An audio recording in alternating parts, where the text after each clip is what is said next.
Guys मैं वापस आ गया हूँ एक नए वीडियो के साथ। मुझे उम्मीद है कि आपको ये वीडियो पसंद आएगा और अगर पसंद आए तो ज़रूर एक पावरफुल लाइक और सुप्रीम गॉड लेवल कमेंट छोड़ देना और सब्सक्राइब भी ज़रूर कर लेना।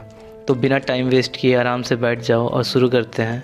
ये कहानी स्टार्ट होती है टूर्नामेंट ऑफ पावर से, क्योंकि ग्रेट प्रीस्ट ने वॉरियर सन गोकू में एक खास इंटरेस्ट डेवलप कर लिया था। पूरा टूर्नामेंट ऑफ पावर के दौरान उन्होंने गोकू के परफॉर्मेंस पर नज़र रखी। उनका इंटरेस्ट और भी ज़्यादा बढ़ गया जब गोकू ने परफेक्ट अल्ट्रा इंस्टिंक्ट को अचीव कर लिया। समझाता हूँ कि प्रेशर के कारण उसने परफेक्ट अल्ट्रा इंस्टिंक्ट हासिल किया, लेकिन परफेक्ट अल्ट्रा इंस्टिंक्ट तक कैसे पहुँचा।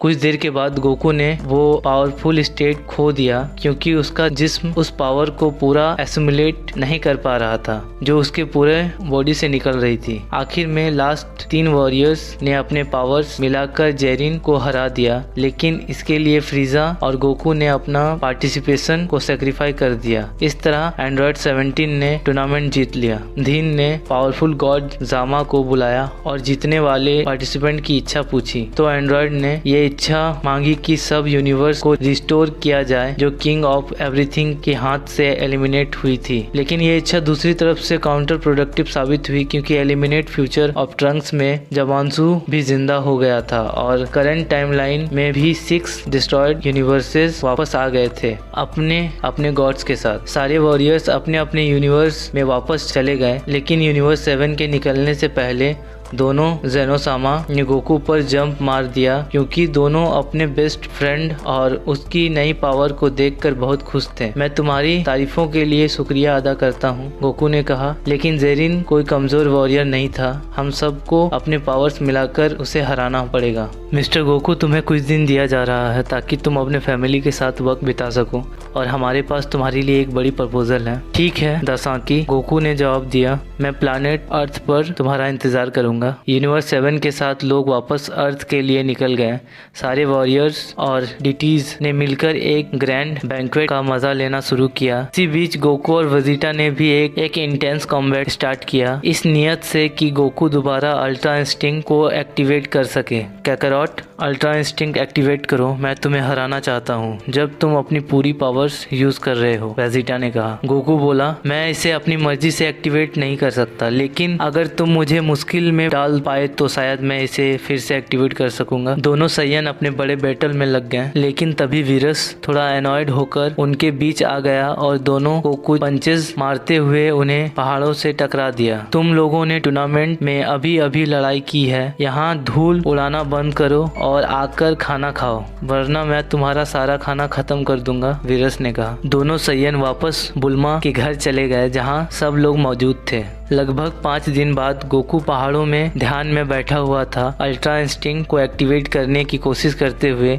लेकिन उससे ये पॉसिबल नहीं हो पा रहा था। ये सोचा था कि सिर्फ मेडिटेशन काफी होगी, लेकिन अल्ट्रा इंस्टिंक्ट को अपने मर्जी से एक्सेस करना दुनिया का सबसे मुश्किल ट्रेनिंग है। गोकू ने सोचा, आज तक कोई भी गॉड इस स्टेट तक नहीं पहुंच पाया है। तभी उसके सामने डिसाकी सामा आते हैं। तुम वाकई आ गए हो डिसाकी सामा, बताओ वो प्रपोजल क्या है जो तुम मुझे देना चाहते हो, गोकू ने पूछा। सन गोकू, मैं तुम्हें ओपोनेंट एंजल का पोजीशन देना चाहता हूँ, डिसाकी ने कहा। एक ऐसी पोजीशन जिसे मैं भी अचीव नहीं कर पाया, क्योंकि मेरी पावर चाहे जितनी भी बड़ी हो वो अनलिमिटेड नहीं है, लेकिन तुम्हारे पावर की बढ़ने की एबिलिटी का कोई भी लिमिट नहीं है। गोकू ये सुनकर हैरान हो गया और बोला, मुझे इस पोजीशन में क्या करना पड़ेगा? देखो, तुम्हें बस वही करना है। अगर कभी कोई ऐसा वॉरियर सामने आया जो जेनोसामा को भी हरा सकता है, तो तब अपोनेंट एंजल को एक्शन में आना पड़ेगा, डिसाकी ने समझाया। मुझे लगा कुछ और मुश्किल होगा, तो फिर मैं इस पोजीशन को एक्सेप्ट करता हूँ और इस तरह मैं और भी पावरफुल बन जाऊंगा। डिसाकी बोला, सबसे पहले तुम्हारी पावर को मैक्सिमम तक ले जाना पड़ेगा ताकि तुम डिवाइन बीइंग की ओमनीटेंस को मास्टर कर सको। तो अब हम किंगडम ऑफ होल चलेंगे ताकि तुम्हारे नए ट्रेनिंग को स्टार्ट कर सके। हाँ, मुझे भी इस नए ट्रेनिंग के लिए मोटिवेशन फील हो रहा है, गोकू ने कहा, और दोनों तेजी से किंगडम ऑफ होल के लिए निकल पड़े। इसके अलावा Prince of the science Vegeta भी पीछे रहने वाले नहीं थे। वेजिटा प्लेनेट वीरस के लिए निकल गया अपने इंटेंसिव ट्रेनिंग को आगे बढ़ाने के लिए। वॉइस के साथ। वेजिटा ने कहा, वीज, मैं चाहता हूँ कि ट्रेनिंग और भी ज्यादा चैलेंजिंग हो। मैं उस यूजलेस कैकरोट से पीछे नहीं रहना चाहता। उसने जवाब दिया, मिस्टर वेजिटा, मैं आपको वही ट्रेनिंग दे रहा हूँ जो आपका बॉडी हैंडल कर सकता है। अगर मैं इंटेंसिटी बढ़ा दूंगा तो आप मर भी सकते हैं। वेजिटा बोला, मुझे मरने में कोई इंटरेस्ट नहीं है। मुझे अपने सयन बॉडी पर भरोसा है कि वह नया ट्रेनिंग को एसिमिलेट कर सकता है। मैं उस लो क्लास वॉरियर से पीछे नहीं रह सकता। वीज ने कहा, समझ गया मिस्टर वेजिटा, अब से हम आपकी ट्रेनिंग की डिफिकल्टी को और बढ़ा देंगे, तो मुझे पूरी तैयारी चाहिए। और इस तरह सयन प्रिंस की ट्रेनिंग और भी डिफिकल्ट हो गई, जिसमें सिर्फ कुछ ही मिनट्स में उनकी ज्यादातर हड्डी टूट गई। दूसरी तरफ एक अलग टाइमलाइन में ज़मासु वापस आ गया था और वो बहुत ही ज्यादा कंफ्यूज था, लेकिन वेजिटो ने उस पर जो अटैक किया था उसके कारण उसका फ्यूजन खत्म हो गया और वो ब्लैक और ज़मासु में वापस ट्रांसफॉर्म हो गया। ज़मासु बोला, ये सबसे ज्यादा बेइज्जती थी जो हमने आज तक झेली है, मैं कुछ करना पड़ेगा। ब्लैक बोला, मुझे नहीं पता कैसे हम वापस आ गए हैं, लेकिन हमें ये मौका जरूर लेना चाहिए। ब्लैक के अनलाइक ज़मासु बहुत डर गया था और डिवाइन किंगडम के खिलाफ कुछ भी करने से मना कर दिया, जो ब्लैक को गुस्सा दिलाने लगा। गोकू की बॉडी होने की वजह से ब्लैक की पावर भी काफी बढ़ गई थी और ज़मासु को मारने लगा। शुक्र करो तुम इमॉर्टल हो, वरना अभी के अभी तुम्हें खत्म कर देता, लेकिन मैं तुम्हारी जिंदगी खत्म करने का तरीका ढूंढूंगा। वापस प्रेजेंट में 6 यूनिवर्स वापस आ गए थे और वो सब काफी कंफ्यूज्ड थे क्योंकि उन्हें नाइंसाफी से एलिमिनेट कर दिया गया। वो छोटा ड्वार्फ हमें खिलौना समझता है। मिजरेबल से बदला लेना जरूरी है, आखिरी काम हो सकता है, लेकिन मुझे दूसरे गॉड्स का सपोर्ट लेना पड़ेगा। उसने कहा, लेकिन वह 6 सबसे पावरफुल गॉड था। जैसे ही वह खड़ा हुआ उसके पूरे बदन से खून बहने लगा और वह घुटने के बल गिर गया। हजारों साल गुजर गए हैं, लेकिन इस इंजरी का असर अब तक है। शायद यह बेटर होगा कि मैं अभी रेस्ट करूं ताकि हम सब अपने पावर्स के साथ इन दुश्मनों से लड़ सकें। वह 6 सुप्रीम गॉड्स भी बिल्कुल इसी कंडीशन में थे क्योंकि उनके पावर्स भी इतने सालों में बहुत डिग्रेड हो गया था। सबको नॉर्मल होने में लगभग 6 महीने या तो 1 साल लग सकते हैं। इस दौरान गोकू का ट्रेनिंग चल रहा था जो अब एब्सोल्यूट मैडनेस लेवल पे पहुंच गया था। अब वो मिलियंस ऑफ किलोज के वेट के साथ ट्रेनिंग कर रहा था और ग्रेविटी उस पर लग रही थी। ये कैसे पॉसिबल है कि इतने वेट और ग्रेविटी के बावजूद भी ये डिसेंट स्पीड में मूव कर पा रहा है? डिसाकी ने कहा, अब टाइम है नेक्स्ट लेवल पर मूव करने का। डिसाकी ने अपने ग्रेविटी को वापस ले लिया और गोकू के बॉडी पर लगे वेट्स को भी हटा दिया। तभी वो गोकू के सामने खड़ा हो गया और बोला, मैं चाहता हूँ कि तुम अल्ट्रा इंस्टिंक्ट की एक पार्ट एक्टिवेट कर पाओ, क्योंकि जो ग्रेविटी और प्रेशर मैंने तुम पर लगाई थी उसका एक डुअल पर्पस था। हमारी इंटरनल एनर्जी को काम करना भी। मुझे भरोसा है कि तुम कम से कम अल्ट्रा इंस्टिंक्ट का एक हिस्सा तो एक्टिवेट कर ही लोगे। गोकू ने अल्ट्रा इंस्टिंक्ट एक्टिवेट करने की कोशिश की, लेकिन उसकी ये कोशिश बेकार रही क्योंकि उसके लिए और भी ज्यादा कंसंट्रेशन की जरूरत थी। लेकिन गोकू का हमेशा से ये कैरेक्टर रहा है कि वो कभी गिव अप नहीं करता। इसीलिए गोकू ने कंसंट्रेट करना शुरू किया और अपनी आंखें बंद कर ली। थोड़ी देर बाद उसने अपनी आंखें खोली और उसकी आंखों में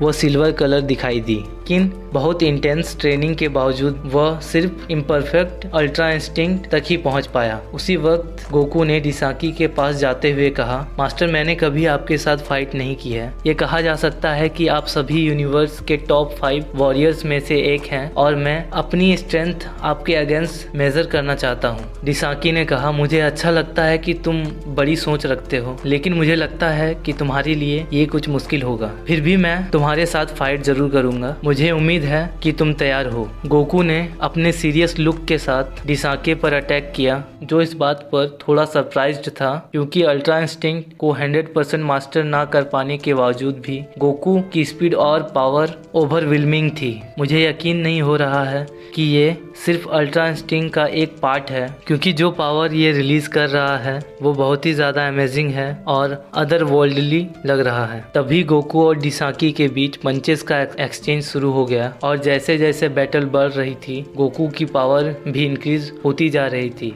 हाँ, गोकू की पावर पर कोई लिमिट नहीं थी और डिसाकी ने इस चीज़ को नोटिस कर लिया। यह डिसाकी के लिए अजीब था। चाहे वॉरियर कोई भी हो, अगर वो अपने बॉडी को ओवरलोड कर लेता है तो पहले या बाद में वो एक्सप्लोड हो ही जाएगा। लेकिन यह लॉजिक गोकू के बॉडी पर लागू नहीं हो रही थी। तभी गोकू बिजली की तरह तेजी से डिसाकी को मारने की कोशिश करता है, लेकिन वह जमीन पर गिर जाता है। उसके बॉडी पर कई इंजरीज होती है और उसकी चीख की आवाज़ किंगडम ऑफ एवरीथिंग में दूर तक सुनाई देती है। जेनोसामा ने यह अपरोर सुन के बाहर आके पूछा, ये सब क्या हो रहा है? तुमने मेरे दोस्त के साथ कुछ किया क्या? डिसाकी ने जवाब दिया, बिल्कुल नहीं मेरे लॉर्ड। मिस्टर गोकू अपने बॉडी को लिमिट तक पुश कर रहे हैं और मुझे ये देखकर सरप्राइज हो रहा है कि वह इतनी बड़ी एनर्जी लोड को बर्दाश्त कर पा रहे हैं। डिसाकी ने गोकू के करीब जाते हुए उसकी एनर्जी वापस लेने की कोशिश की, लेकिन वह भी यह देखकर हैरान रह गया कि उसका पूरा बॉडी डिस्ट्रॉय हो गया था। गोकू, तुमने अपने बॉडी को इतनी लिमिट तक क्यों ले गए? तुम मर भी सकते हो, डिसाकी ने कहा। गोकू बोला, फिक्र मत करो डिसाकी, हाँ सब कुछ दर्द हो रहा है, लेकिन मुझे हर दिन और बेहतर होना है और मैं सिर्फ तभी इम्प्रूव कर सकता हूँ जब मैं अपने बॉडी को लिमिट तक पुश करूंगा। डिसाकी ने गोकू के सभी वुंड्स को हील कर दिया। इस दौरान प्लानेट वीरस पर प्रिंस ऑफ द साइयंस वेजिटा का ट्रेनिंग भी पीछे नहीं था और उसके पावर के रिजल्ट्स बहुत ही इम्प्रेसिव थे। विस ने कहा, मिस्टर वेजिटा, जो रिजल्ट्स तुम अचीव कर रहे हो वो बहुत ही अमेजिंग है, लेकिन मुझे ये देखना है कि बैटलफील्ड पर तुम्हारी पावर्स कैसी है। वेजिटा ने जवाब दिया, चाहे मेरा बैटल पावर कितना भी बड़ा हो, अगर मैं अपने आप को तुमसे कंपेयर करूं तो वो पावर कुछ भी नहीं। विस ने कहा, समझ गया मिस्टर वेजिटा, लेकिन तुम मिस्टर वीरस का सामना करोगे क्योंकि वह भी ट्रेनिंग ज्वाइन करना चाहते हैं। वीरस ने कॉन्फिडेंट टोन में कहा, मुझे उम्मीद है कि तुम एक अच्छे ओपोनेंट हो, वरना मैं तुम्हें जमीन पर उस मक्खी की तरह गिरा दूंगा जो तुम हो, क्योंकि मैं एक गॉड ऑफ डिस्ट्रक्शन हूँ। वेजिटा ने जवाब दिया, मुझे लगा था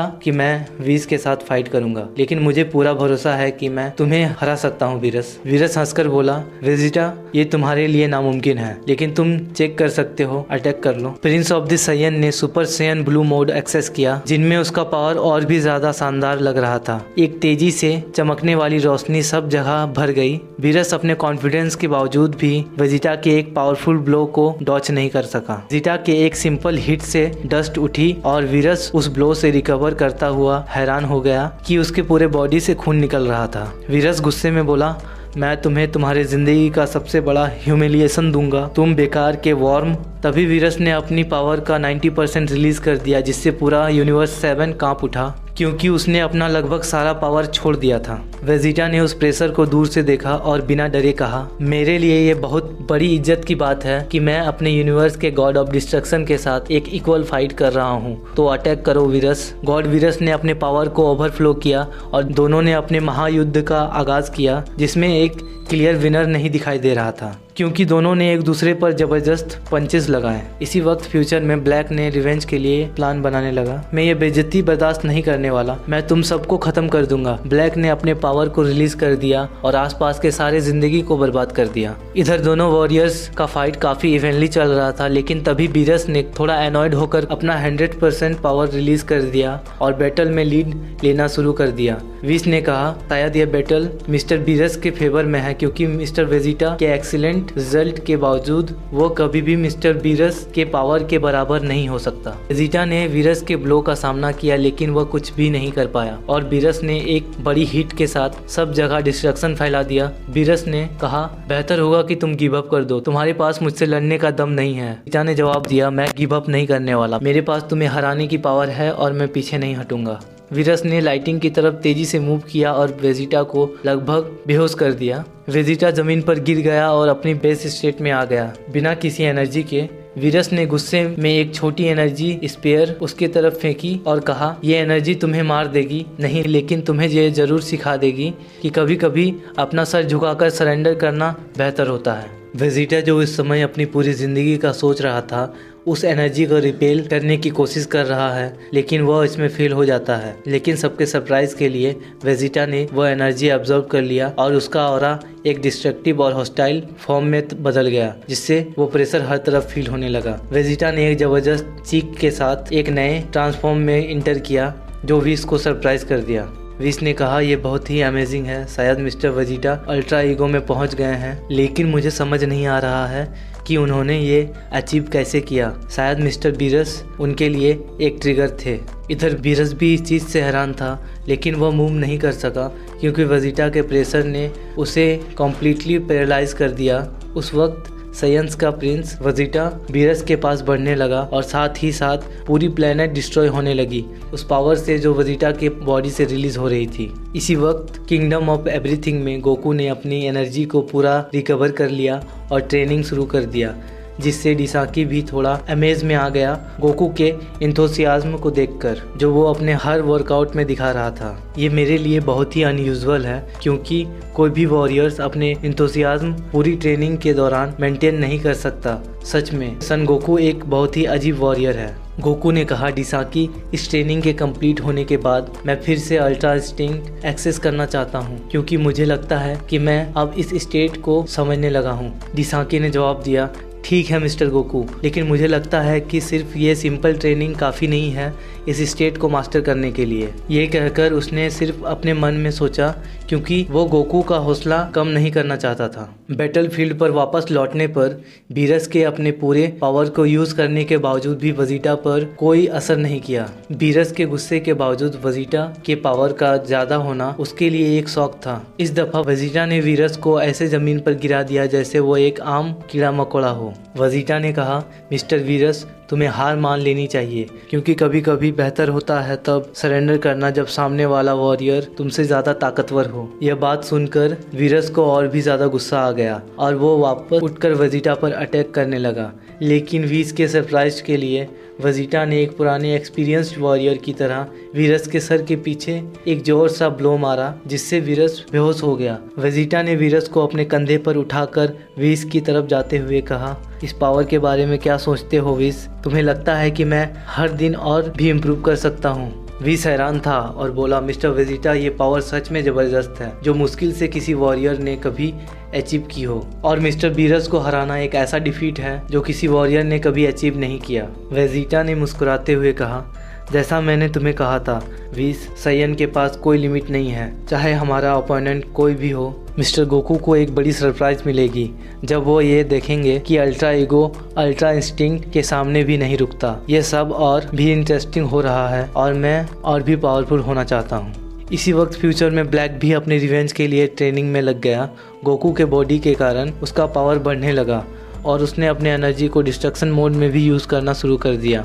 इस ट्रेनिंग के दौरान उसने सुपर सैयन 3 रोज का लेवल अचीव कर लिया और वो अपने इस नए पावर पर हैरान था। ब्लैक ने सोचा, ये पावर कमाल की है, लेकिन मुझे यकीन है कि सन गोकू का पोटेंशियल सिर्फ यहाँ तक सीमित नहीं है, तो मुझे अपना लिमिट्स और भी आगे ले जाना पड़ेगा। इस दौरान एक अलग टाइमलाइन में वो 6 गॉड जो वापस जिंदा हुए थे पूरी तरह रिकवर हो चुके थे।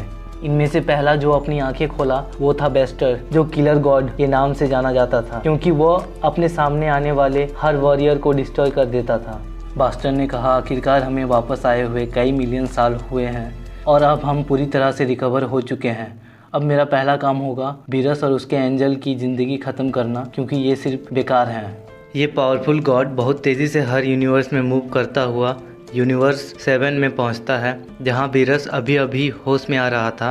उस वक्त एक इंटेंस प्रेशर पूरी जगह महसूस होने लगी और वीरस ने कहा, ये प्रेशर मुझे याद है, लेकिन ये तो हो नहीं सकता। तुम्हें तो जेनोसामा ने एलिमिनेट कर दिया था। एक लाइटनिंग की चमक के साथ नए वॉरियर ने सबके सामने अपीयर किया और वीरस के हाल पर हैरान होकर पूछा, तुम्हें किसने मारा? बदकिस्मती है कि मैं एक हॉनरेबल वॉरियर नहीं हूँ।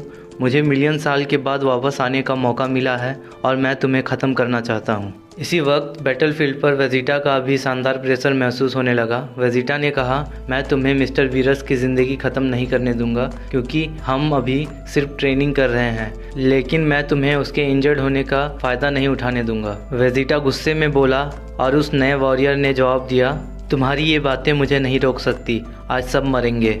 वेजिटा कुछ कहने वाला था पर उस नए वॉरियर का इतना जोर का थप्पड़ उसको लगता है कि वेजिटा खून उगलने लगता है। वेजिटा हैरान था कि एक ही ब्लो में इतना डैमेज, तुमने मुझे ये सब इतनी आसानी से कैसे किया? वो नए वॉरियर ने कहा, तुम्हें तो मैंने पहले ही वार्न किया था कि अगर तुम चुप रहते तो जिंदा रहते। अब तुम्हें भी ख़त्म करने से मुझे कोई नहीं रोक सकता। वेजिटा गुस्से में अपना पूरा पावर बढ़ाता है और उस गॉड पर अटैक करने लगता है, लेकिन पावर डिफेंस साफ दिखाई दे रहा था क्योंकि वेजिटा का कोई भी ब्लो उस पर असर नहीं कर रहा था। वीस ने कहा, ये मेरी गलती है, वेजिटा उसके सामने कुछ नहीं कर सकता, अब मुझे अपने आप को हील करना होगा।